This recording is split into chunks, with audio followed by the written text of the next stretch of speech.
Jueves 18 de febrero de 2021 comenzamos JN Noticias con nuestros titulares.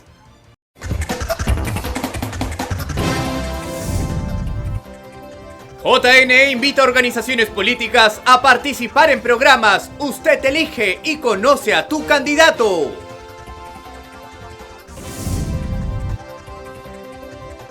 En ceremonia virtual fueron reconocidos 22 canales aliados del JNE por apoyo en educación electoral.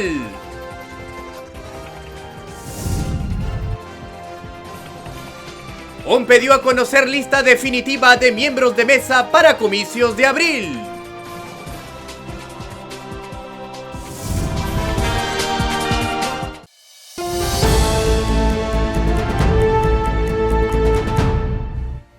Rápidamente vamos con el desarrollo de la información electoral que hemos preparado para ustedes hoy. La Central de Operaciones del Proceso Electoral, el Jurado Nacional de Elecciones, reporta que en los últimos 3 años han sido 184 autoridades vacadas a nivel nacional y 33 suspendidas.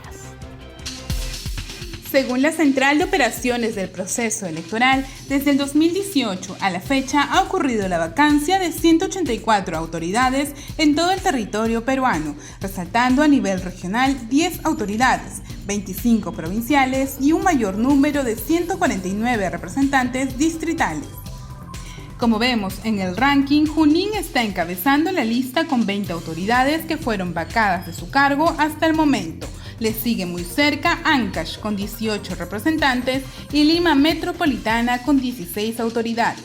Al final de la lista figuran Moquegua y Tacna con una autoridad cada una. Con respecto a las causales de vacancia, el fallecimiento es la principal causa con 88 lamentables pérdidas, seguida de la falta injustificada a sesiones de 45 autoridades. Respecto al sexo de las autoridades vacadas, 150 corresponden a varones, frente a 34 mujeres removidas de sus puestos. De acuerdo al mapa de suspensión de autoridades, tanto regionales como provinciales y distritales, un total de 33 personas fueron suspendidas de sus cargos. Fueron 3 regionales, 9 provinciales y 21 distritales. Sobre el ranking de la COPE vemos que La Libertad, con 5 autoridades, lidera la lista, asimismo Cusco con 4 autoridades y Junín con 3.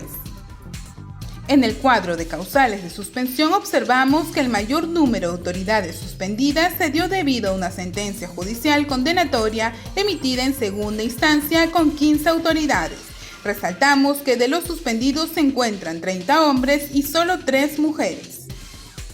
En comparación a años anteriores, los vacados en el 2019 fueron 64, en el año 2020 fueron 112 y en lo que va del 2021 van 8. En cuanto a suspendidos, en el 2019 fueron 14, en el 2020 fueron 16 y en este 2021 hasta el momento suman 3. La Oficina Nacional de Procesos Electorales, a través de sus oficinas desconcentradas, realiza coordinaciones con la Policía Nacional del Perú para garantizar la seguridad del traslado del material electoral. De cara a las elecciones generales 2021, la Oficina Descentralizada de Procesos Electorales Cusco, en estrecha coordinación con la Oficina de Coordinación Regional de la OMPE, inició reuniones de planeación con el jefe de la 7ª Macrorregión Cusco de la Policía Nacional del Perú, General Augusto Ríos, quien tendrá a su cargo el resguardo del material electoral durante su despliegue y repliegue. Al respecto, el jefe encargado de la ODP Cusco, Santos Antón Fiestas, señaló que durante la cita se coordinó el desplazamiento de los efectivos del orden a fin de garantizar el normal desarrollo de los comicios, así como la protección de la libertad de los electores, miembros de mesa, candidatos, personeros, observadores y funcionarios de los organismos electorales. Se sabe que a nivel de la región Cusco se cuenta con 1.025.280 electores que para las elecciones generales 2021 acudirán a sufragar en más de 3.000 mesas de votación. A diferencia de los anteriores comicios, la OMPE ha determinado la instalación de una mesa de sufragio por aula, acción que está orientada a proteger la salud de los ciudadanos frente a la pandemia de la COVID-19 y que consecuentemente ha triplicado el número de locales de votación.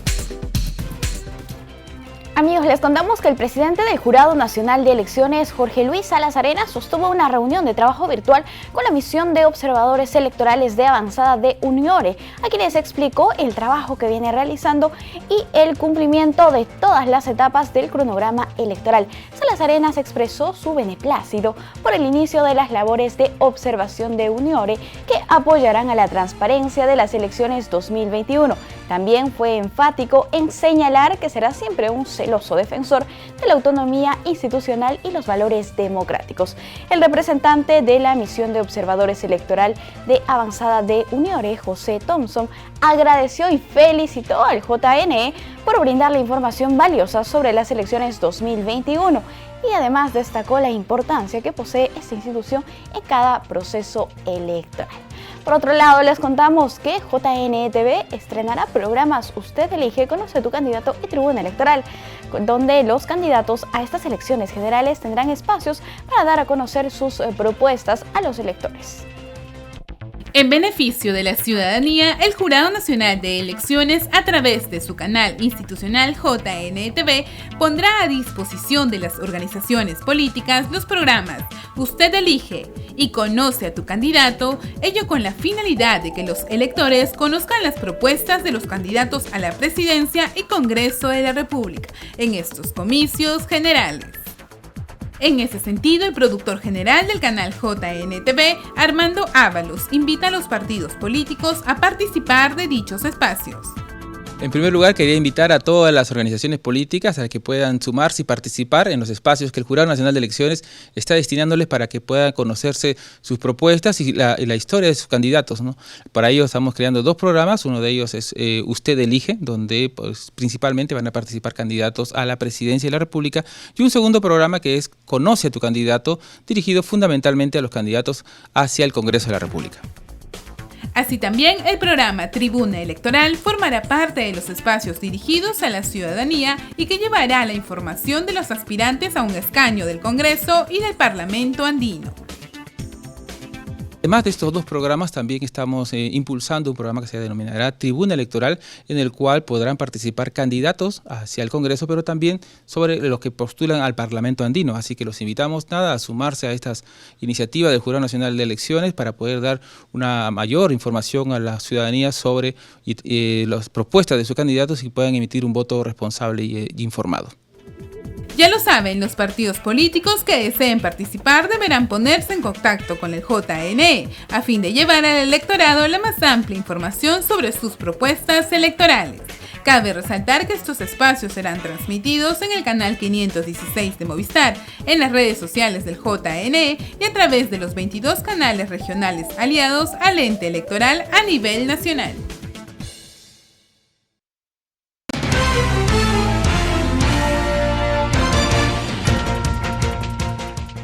En este momento de una entrevista vamos a hablar sobre las medidas de atención para sufragio de personas con discapacidad durante las elecciones generales 2021. ¿Cómo está, doctor Víctor? Bienvenido a JN Noticias. Un gusto de estar con ustedes y aquí para poder compartir la información necesaria para orientar a las personas con discapacidad y a la población en este proceso electoral del 11 de abril. Así es, vamos a conversar con el doctor Víctor Hugo Vargas Chávarri. Él es director de promoción y desarrollo social del CONADIS. Doctor, ustedes ya han tenido ciertas reuniones de coordinación con la Oficina Nacional de Procesos Electorales. ¿A qué acuerdos se han llegado? ¿Qué puntos se han tocado? Bueno, efectivamente, desde el año pasado, desde julio del año pasado, nosotros venimos conversando con OMPE, con nuestras autoridades electorales, para establecer criterios de trabajo y aplicar adecuadamente la normatividad para poder facilitarle a las personas con discapacidad a nivel nacional una participación en el proceso electoral adecuada, accesible, sin mayores complicaciones, teniendo en cuenta la situación, la emergencia sanitaria y todas las normas, ¿no? En ese marco se ha previsto, pues, en el marco también de la Ley 29973, la Ley General de la Persona con Discapacidad, y la Ley 29478, que es la ley que establece las facilidades para el voto de las personas con discapacidad, hemos establecido que es necesario que el CONADIS participe activamente brindando la asistencia técnica, la asesoría y el fortalecimiento a todos los actores en este proceso electoral para que tengamos un buen trato a favor de las personas con discapacidad en el momento de acercarse a los centros de votación, a la mesa de sufragio, como una de las tareas básicas. La otra cuestión es coordinar la implementación de la mesa electoral accesible para las personas con discapacidad que deben estar en los primeros niveles de todos los establecimientos de votación. De esa manera, pues, garanticemos que no hayan personas con discapacidad que tengan demora o tengan problemas con la mesa porque la mesa está en el segundo piso, tercero, etcétera. Entonces, eso es otra tarea. Y otra cuestión importante es la orientación adecuada para que se le den las facilidades a las personas que acudan acompañados de una persona e ingresen a la cámara de votación asistidos por esta persona, ¿no? En el caso especialmente de las personas con discapacidad visual y que no utilicen o que no deseen utilizar la cartilla Braille, que es el otro elemento importante que debe asegurarse para que las personas con discapacidad visual que necesiten usar esa cartilla la tengan a disposición en la mesa de votación.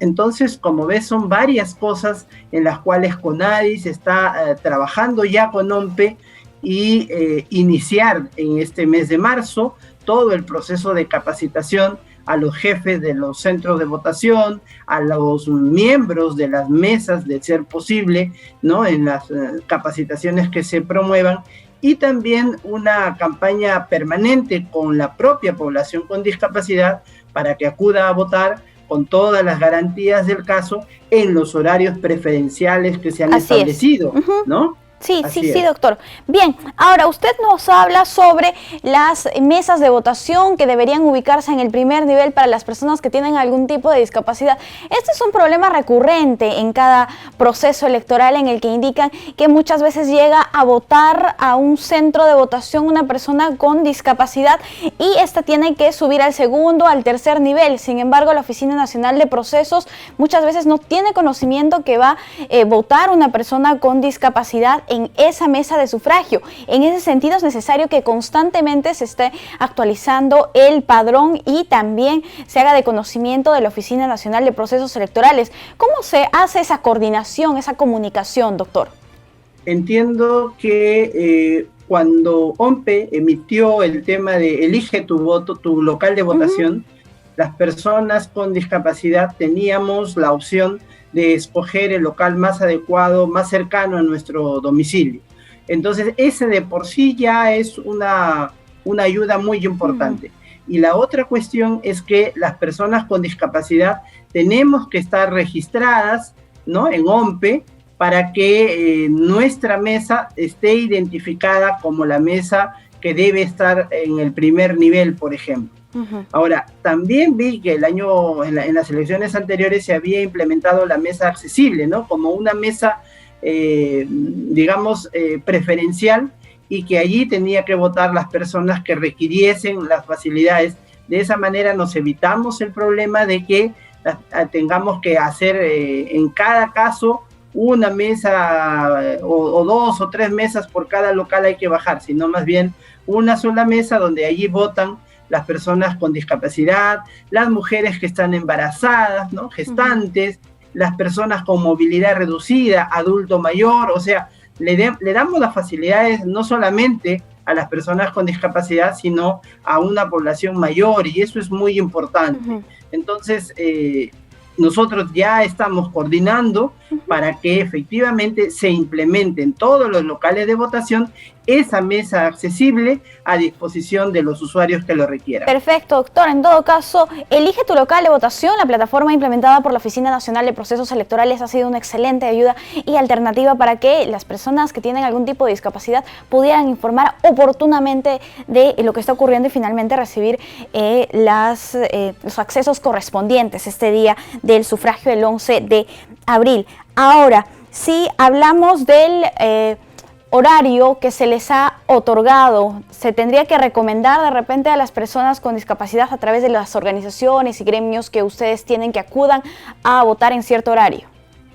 En efecto, es un horario adecuado, ¿no? Entre las 7 y las 9 de la mañana, pero tengamos en cuenta que ese es un horario sugerido. No es que se está obligando a que la persona vaya, sino se sugiere que vaya en ese horario, que va a ser más descongestionado, incluso para el tráfico y todo. Y ahí hay que hacer una exhortación también a los amigos de la policía, del ejército, que seguramente van a estar desplazados para cubrir la seguridad en los alrededores, que también den las facilidades a las personas con discapacidad cuando se acerquen con sus vehículos, ¿no? No obstante que se ha extendido el horario de votación, las personas pueden recurrir en cualquiera del horario establecido, pero se recomienda que lo hagan en las primeras horas, que es un horario específicamente establecido para las personas con discapacidad y con movilidad reducida, para que vayan tranquilamente y con menos congestión.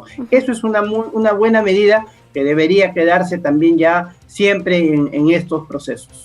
Efectivamente, entonces es necesario precisar que si no van de 7 a 9 de la mañana, también pueden votar de 7 a 7 de la noche. En efecto, el horario es a lo largo de las 12 horas que se han establecido. No hay ninguna restricción para que no puedan hacerlo, sino que por una facilidad se recomienda que lo hagan más temprano, ¿no? Bien, listo. Ahora, respecto al diseño de las cartillas de braille, también la Oficina Nacional de Procesos se preocupa en generar esta alternativa para que puedan votar las personas que tienen discapacidad visual. En anteriores procesos electorales, ¿cuántas de estas cédulas se elaboran para ustedes? Bueno, lo ideal sería que se elabore una para cada persona con discapacidad visual que lo solicite, ¿no? Y para eso necesitamos toda una logística con mucha anticipación y tener previsto ello. Sin embargo, todavía no se ha establecido esa situación, pero sí en cada mesa de votación donde va a votar una persona con discapacidad visual debe haber la cartilla. Y tengo establecido, tal como ya se ha venido haciendo en otros procesos, en estos centros de votación sí se dispone del material y la persona lo único que tiene que hacer es solicitarla y se le entregará. Lo ideal sería que, como en otros países, pues la cartilla te llegue anticipadamente o tú la puedas recoger en un centro, ¿no? Pero bueno, estamos en esta situación, en esta coyuntura, y lo que sí se ha previsto es que la cartilla se haga de manera adecuada, accesible, cumpliendo los parámetros necesarios y que permita que las personas con discapacidad la puedan utilizar con toda la autonomía y la seguridad del caso para que emitan un voto adecuadamente. Es importante brindar estas facilidades. Doctor, nosotros estamos muy agradecidos con usted por acompañarnos aquí en JNE Noticias y esperamos tenerlo también en una próxima oportunidad para que nos dé los detalles de cómo avanzan estas coordinaciones y finalmente, ¿por qué no, el día de los procesos, hacer un balance de cómo se ha realizado?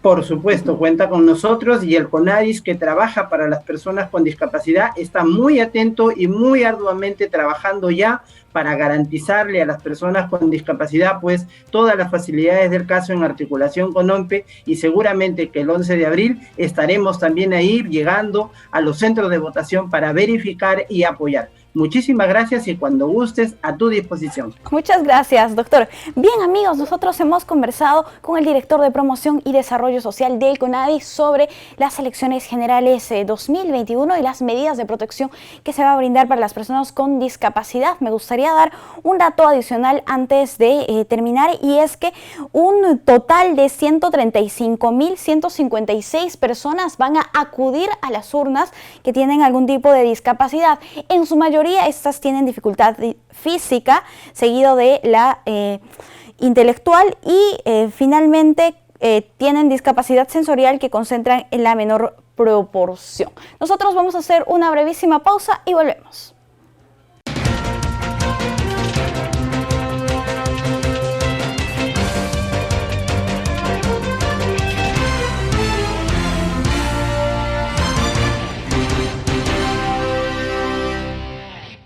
Amigos, estamos de vuelta en JN Noticias para comentarles que la lista definitiva de miembros de mesa fue publicada por la OMPE. Se trata de 518.928 ciudadanos entre titulares y suplentes. Veamos la nota.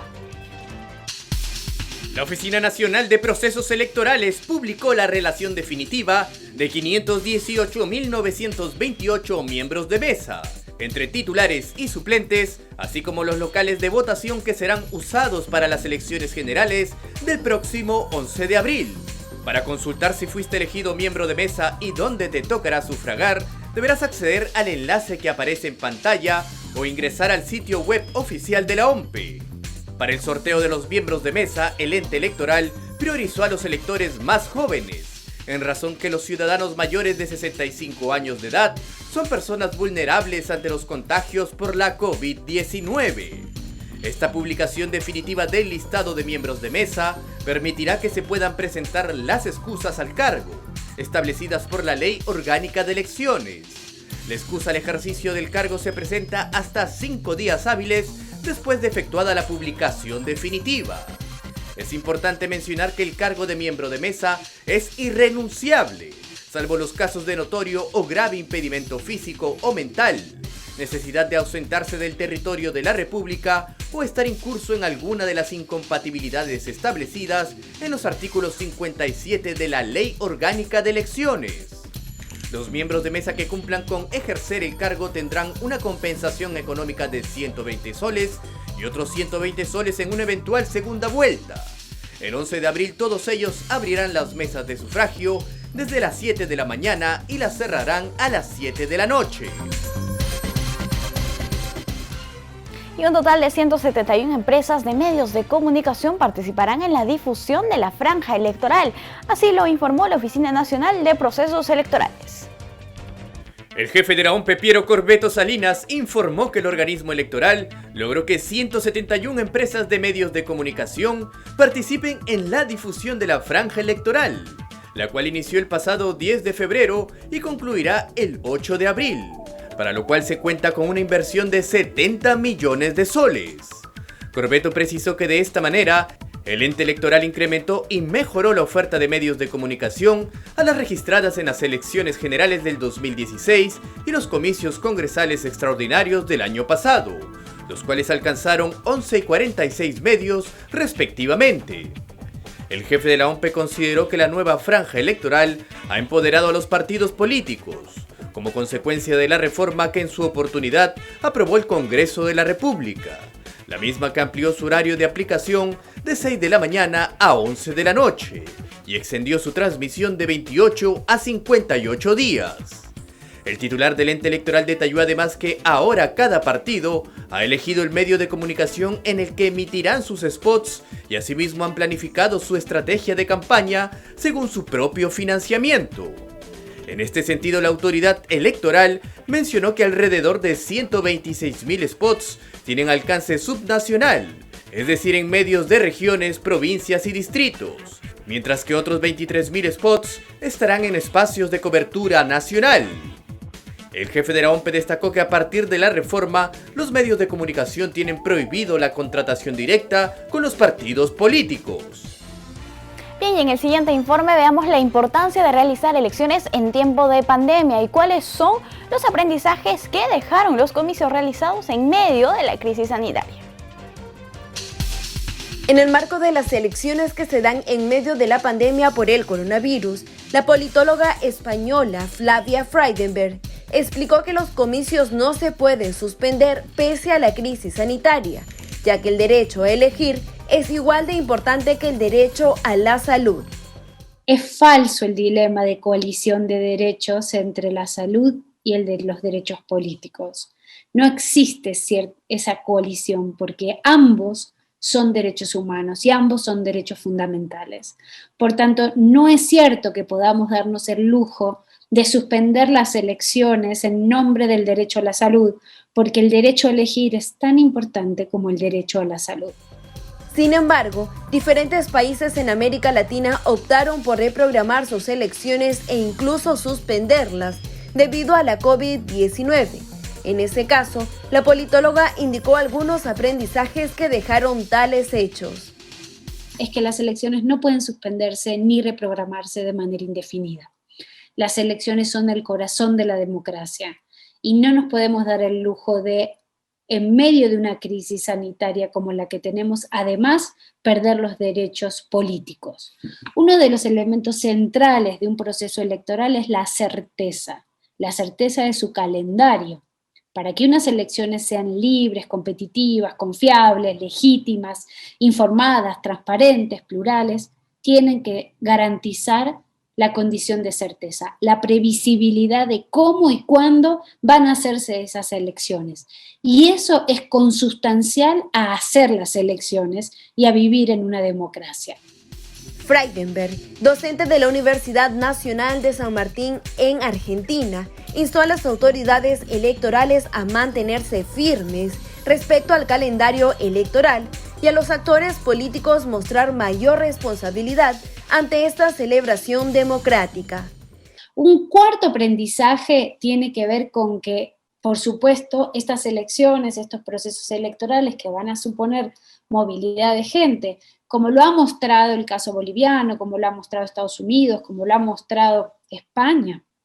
Cataluña tuvo elecciones el domingo, Bolivia, Surinam, República Dominicana, suponen una serie de retos respecto a la gobernanza electoral y respecto a las normas que rigen cómo hacer elecciones. Bueno, algunos países han aprobado protocolos sanitarios, es decir, medidas biosanitarias y de bioseguridad que nos ayudan a hacer esas elecciones en contexto de pandemia. Y hoy a nivel latinoamericano ya sabemos muchas de las buenas prácticas que han funcionado en otros países que han hecho elecciones.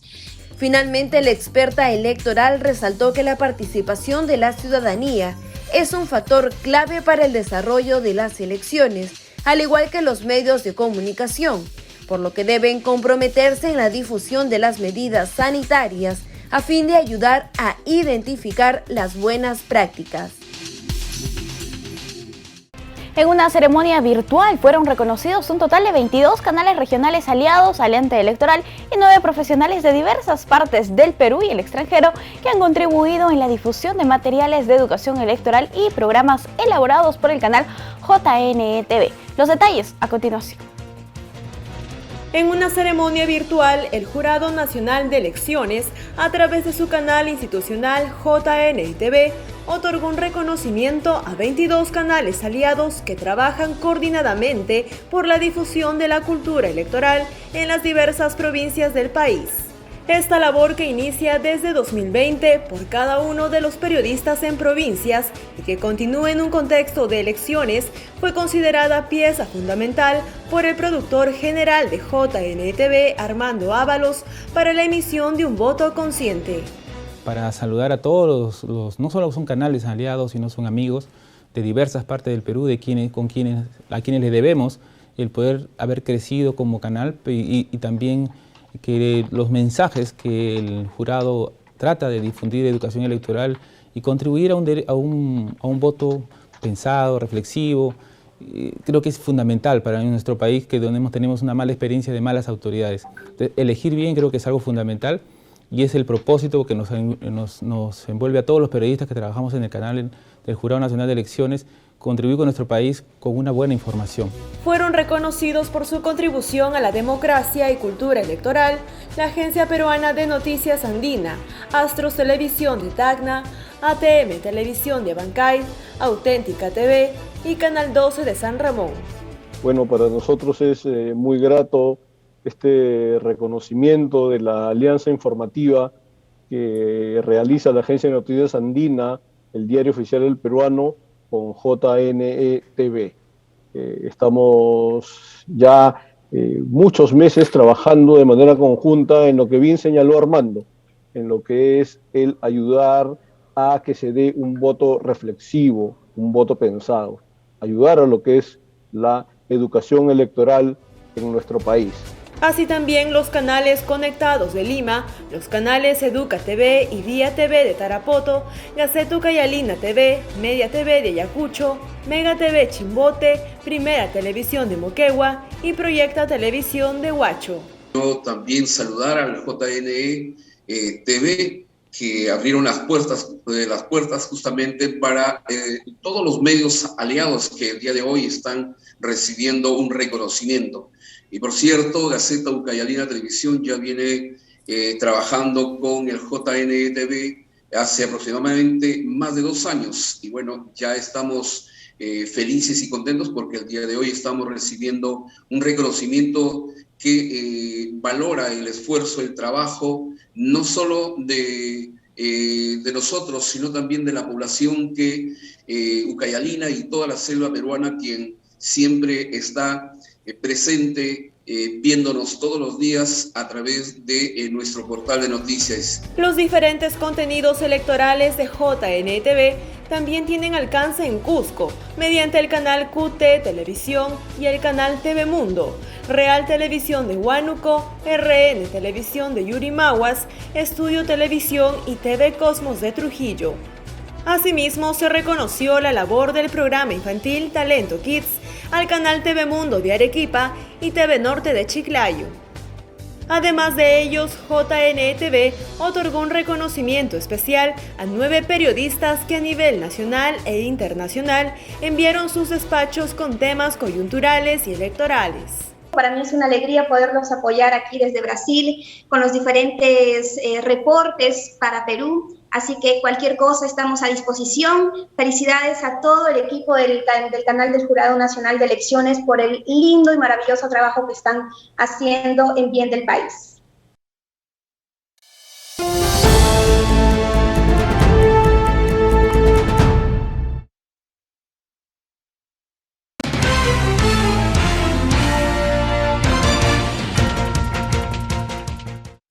Amigos, es momento de una entrevista. Vamos a conversar con don Hugo Díaz, él es experto en educación y hablaremos sobre la importancia del libro impreso en la educación escolar virtual durante la pandemia de COVID-19.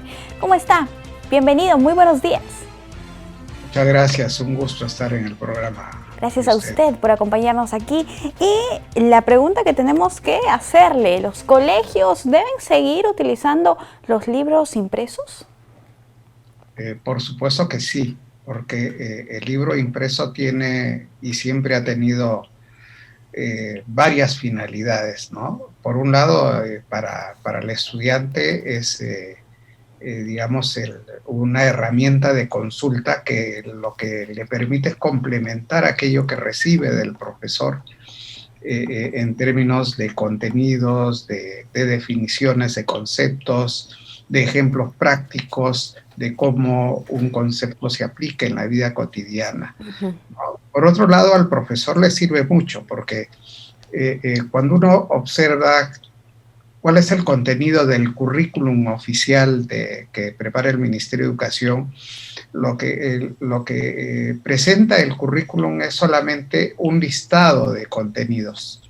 Lo que hace el texto escolar es desarrollar cada uno de esos contenidos, y eso pues le ayuda mucho al profesor en términos de preparar sus clases, ¿no? Lo tercero es que, digamos, en una época de pandemia como la que hemos vivido el año pasado, pues han habido algunos estudiantes que tuvieron la suerte de estudiar en las plataformas Aprendo en Casa que tuvo el Ministerio de Educación o en otras plataformas, pero la gran mayoría de los estudiantes no accedió a eso, ¿no? Más o menos solo el 20% de los estudiantes tuvo acceso a una conectividad a veces muy irregular, ¿no? Pero el resto o se conectó a la televisión, o se conectó a la radio, o simplemente no se conectó a ninguno de las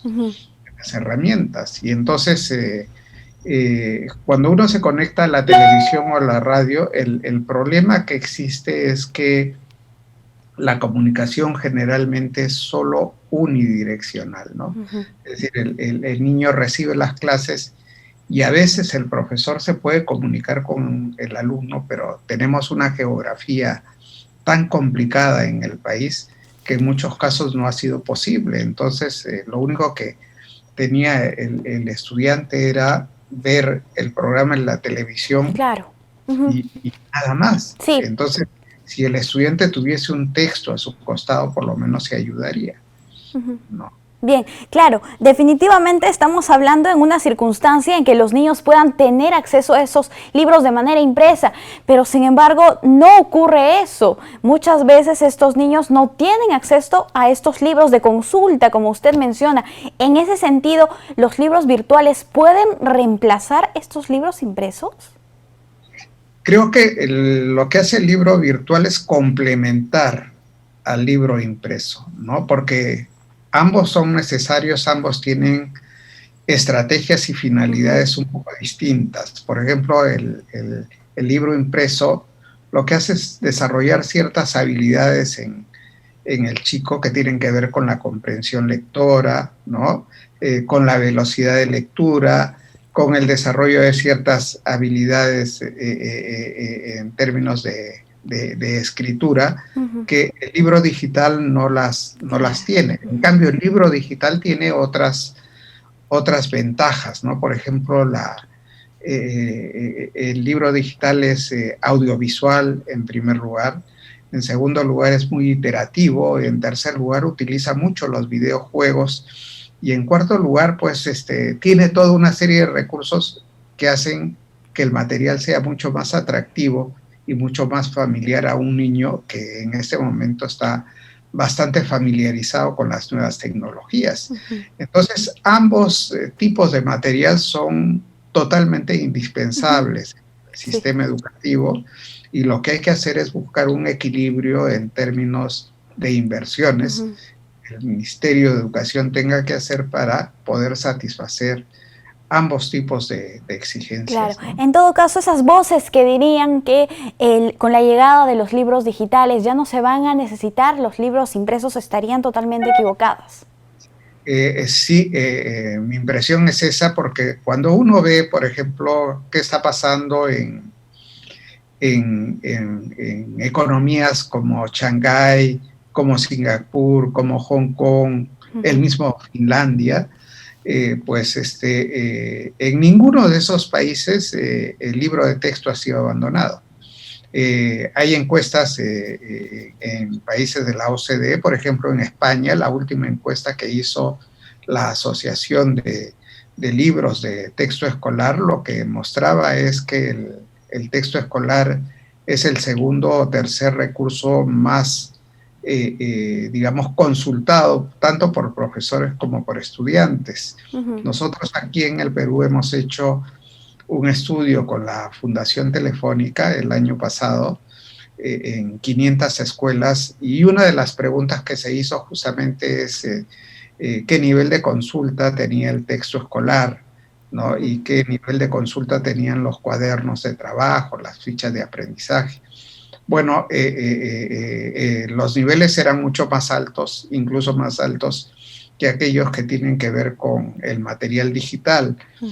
Y eso por una razón, ¿no? Porque, como ustedes saben, el año pasado pues, fue un año en donde la educación a distancia se tuvo que implementar de manera imprevista, y entonces no se tuvieron tantos materiales como para alimentar la plataforma de Aprendo en Casa, y eso originó que el número de horas de clase que tenían los estudiantes a través de la plataforma, a través de la televisión, de la radio, era solo 1 hora por grado. Claro. ¿No? Entonces, si los profesores querían complementar, si el niño quería estudiar un poco más, entonces a veces lo que hacía es seguía Aprendo en Casa vía la web, pero también aprovechaba los programas vía televisión y algunos aprovechaban también vía radio. Claro, porque 1 hora no es suficiente, como usted indica. Bien, respecto a estos libros, guías, cuadernillos que solía entregar el Ministerio de Educación en las instituciones públicas de nuestro país, en el marco de la pandemia seguramente no han podido realizar, pero para este año se estará previendo esa situación. Ahí hay un problema, y es que desde el año 2019 las licitaciones de adquisición de textos se fueron anulando. El 2020 no se compró. Claro. el 2021 no está previsto en el presupuesto y en los planes de inversión del 2022-2023 tampoco están incluidos. Entonces, eso pone en peligro el funcionamiento del banco de libro. Los colegios tienen un sistema del banco de libro que se renueva por tercios, es decir, cada año el Estado adquiere un tercio de toda la cantidad de libros que hay en los bancos de libro de las escuelas, ¿no? Eso está poniendo en riesgo eso. Entonces, creo que es bien importante que el Ministerio de Educación trate de hacer una evaluación de su política de adquisición de material educativo, porque si solo compra los cuadernos de trabajo, las guías de aprendizaje, la verdad que la utilidad de estas herramientas que son valiosas, ¿no?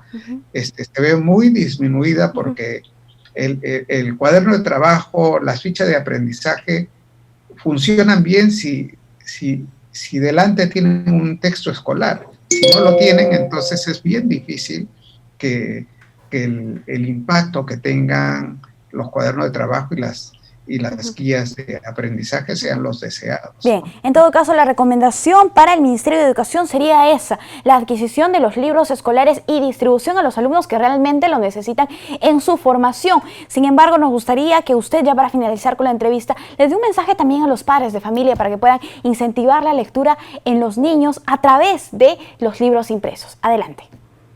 Así es, yo creo que es importantísimo, sobre todo porque una de las cosas que ha mostrado la experiencia del año pasado es que al tener pocas horas de aprendizaje, los niños terminaban aburriéndose, terminaban teniendo problemas emocionales, y en ese sentido la lectura y todo material educativo que puede existir en el hogar realmente resulta fundamental.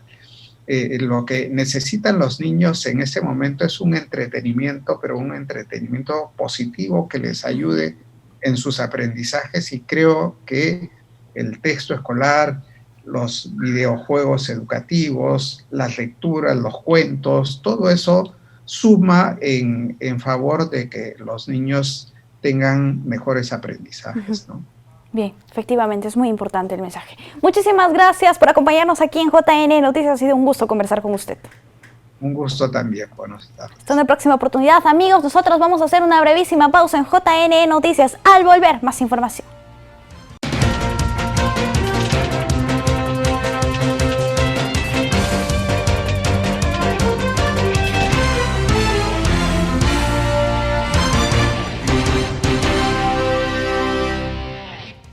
Amigos, estamos enlazados con los amigos del Seguro Integral de Salud, que nos tienen un reporte sobre sus principales actividades y servicios a nivel nacional. Adelante. Gracias, Paloma.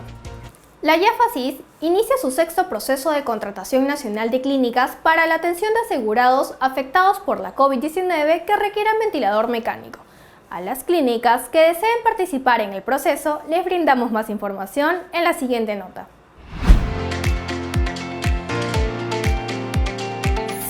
La institución administradora de fondos de aseguramiento en salud, Seguro Integral de Salud, lanzó el sexto proceso de contratación nacional de clínicas privadas y mixtas para servicios de atención de insuficiencia respiratoria aguda grave de pacientes con la COVID-19 que requieren ventilador mecánico. Las propuestas deben ser presentadas hasta el día martes 23 de febrero del año en curso a través de la dirección electrónica mesadepartesvirtual@cis.gov.p. Los términos de referencia para la participación en este proceso pueden descargarse a través del portal del CIS www.gov.p/CIS, sección Informes y Publicaciones. El proceso se realiza en el marco del Decreto Legislativo número 1466, bajo la normativa vigente de contrataciones del Estado y a través del Sistema Electrónico de Contrataciones del Estado, SEAS. CIS, el seguro de salud para ti y tu familia. Gracias al convenio en el 2018 entre el Ministerio de Salud a través del SAMU, Fuerza Aérea del Perú, y con el financiamiento del Seguro Integral de Salud, 580 asegurados fueron trasladados de emergencia hacia los establecimientos de salud de mayor complejidad para brindarles el tratamiento especializado. Más información en la siguiente nota. La institución administradora de fondos de aseguramiento en salud, Seguro Integral de Salud, financió el traslado aeromédico de emergencia de 580 de sus asegurados que requerían atención médica especializada en establecimientos de salud de mayor complejidad en Lima. Dichos traslados han sido posibles gracias al convenio de cooperación institucional firmado el 30 de octubre del año 2018 entre el Ministerio de Salud a través del SAMU, el Seguro Integral de Salud y la Fuerza Aérea del Perú. Desde esa fecha hasta el 31 de diciembre del 2020 se han realizado 434 vuelos en aeronaves de la FAP, los cuales han permitido un total de 580 traslados de emergencia de nuestros asegurados a la IAFASIS, con un financiamiento que superan los 8 millones de soles. Entre las regiones con mayor cantidad de pacientes CIS trasladados a establecimientos de mayor complejidad en Lima están Ucayali, una de las regiones del Perú de más difícil acceso con un total de 80 asegurados. Le siguen Piura, San Martín, Lambayeque, Huánuco, Cusco y Loreto. CIS, el seguro de salud para ti y tu familia. Continuamos ahora con otra importante institución del Estado. El Ministerio de Desarrollo e Inclusión Social nos comparte su microinformativo nacional. En este instante presentamos el informativo Midis. ¿Cómo están? Hoy es jueves 18 de febrero del 2021. Estas son las principales noticias. No vaya al banco a consultar sobre la entrega del bono 600. En las agencias bancarias no se brinda información. Todo lo que necesita saber se encuentra en la plataforma bono600.go.pe. Así lo señaló la directora ejecutiva del programa Pensión 65, Mabel Gálvez, quien también indicó que para hacer consultas se puede llamar a la línea gratuita 101. Que por favor no se acerquen a las agencias del Banco de la Nación en donde no se brindan informes. Ingresen a 3 plataformas que tenemos. La página web bono600.gov.pe, en donde se puede identificar el hogar beneficiario y el caso, quién es el responsable del cobro desde hoy para el caso de los usuarios de programas sociales. Y desde el día 26 para los que no son usuarios de programas sociales. También tenemos la línea social gratuita 101, que es totalmente gratuita, que puede llamar la población en general para saber si es beneficiario o no del bono, y saber también qué fecha le toca.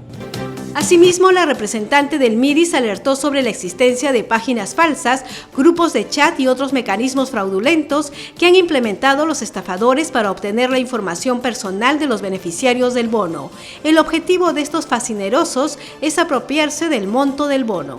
No estamos mandando mensajes de texto, no tenemos aplicativos en donde exista una dirección donde se pueda registrar, y en ese sentido invocamos a la población a no dejarse engañar. Tenemos plataformas oficiales como es el bono600.gov.pe, la línea 101, la línea social gratuita, y además en el caso de los programas sociales pueden acercarse o en todo caso consultar con los promotores, ¿no? No estamos mandando ninguna dirección electrónica ni ningún teléfono para que se puedan preinscribir para recibir este bono 600. En Chiclayo, gracias a la intervención Saberes Productivos del programa Pensión 65, Catalina Velázquez, de 84 años de edad, usuaria del programa, transmite a las nuevas generaciones sus conocimientos tradicionales sobre el arte de tejer sombreros. Ella vive en el distrito de Etén y es reconocida como una de las tejedoras más antiguas del distrito. Esta actividad además le genera ingresos económicos. Muchas gracias por acompañarnos en esta edición. Nos reencontramos mañana a la misma hora. Hasta aquí el informativo Midis, una producción de la Oficina General de Comunicación Estratégica del Ministerio de Desarrollo e Inclusión Social. Es momento de las 5 noticias oficiales más importantes del día, elaboradas por la Agencia de Noticias Andina. Bienvenidos. Desde la Agencia de Noticias Andina, estas son las 5 noticias del día. En entrevista con la cadena CNN en español, el presidente Francisco Sagasti aseguró que el gobierno no descansa ni un segundo en el proceso de negociación para la adquisición de vacunas contra el COVID-19 que garanticen la vacunación gratuita para toda la población. La OMPE publicó la relación definitiva de 518.928 miembros de mesa, titulares y suplentes, así como de los locales de votación para las elecciones generales a realizarse el 11 de abril próximo. Los miembros de mesa que cumplan con ejercer el cargo tendrán una compensación económica de 120 soles en la primera y en una eventual segunda vuelta. Mediante decreto supremo publicado en el Diario Oficial El Peruano, el Ministerio de Economía y Finanzas autorizó una transferencia por más de 400 millones de soles al Ministerio de Salud para financiar la compra de la vacuna contra el SARS-CoV-2 y de otros gastos relacionados a la adquisición del medicamento. Según la norma, la emisión se realizará con cargo a los recursos de la Reserva de Contingencia del Ministerio de Economía y Finanzas. El gobierno oficializó hoy medidas extraordinarias en materia económica para generar condiciones de salubridad e higiene en colegios públicos. Entre ellas se dispondrá de más de 37 millones de soles para la instalación de estaciones de lavado de manos y otras medidas que permitan el reinicio progresivo del servicio educativo presencial y semipresencial este año. Esta es una buena noticia. Científicos peruanos descubrieron 5 nuevas especies de papaya de altura en la región Amazonas. La papaya andina o papaya de altura crece entre los 1.500 y 3.000 metros de altura en la Sierra Norte del Perú. El descubrimiento estuvo a cargo del Instituto de Investigación para el Desarrollo Sustentable de Ceja de Selva de la Universidad Nacional Toribio Rodríguez de Mendoza. Estas y otras noticias las pueden encontrar en nuestras diversas plataformas digitales y por supuesto no se olvide de visitar andina.p. Bien amigos, es momento de nuestro bloque internacional.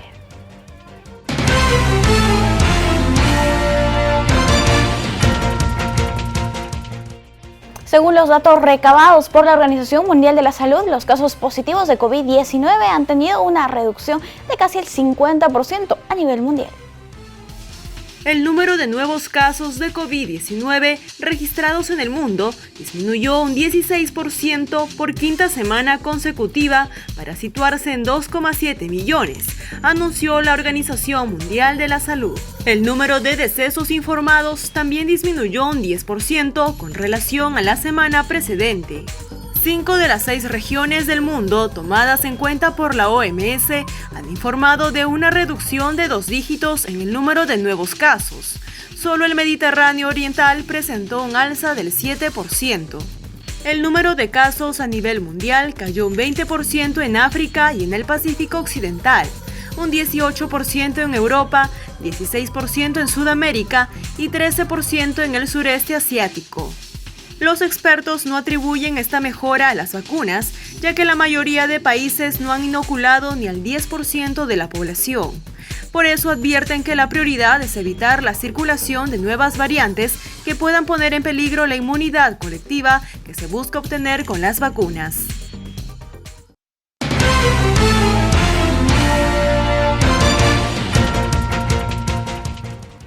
Amigos, gracias por acompañarnos. Los invitamos a seguirnos en los canales 44 y 516 de Movistar, en las redes del Jurado Nacional de Elecciones y en los 22 canales aliados al ente electoral.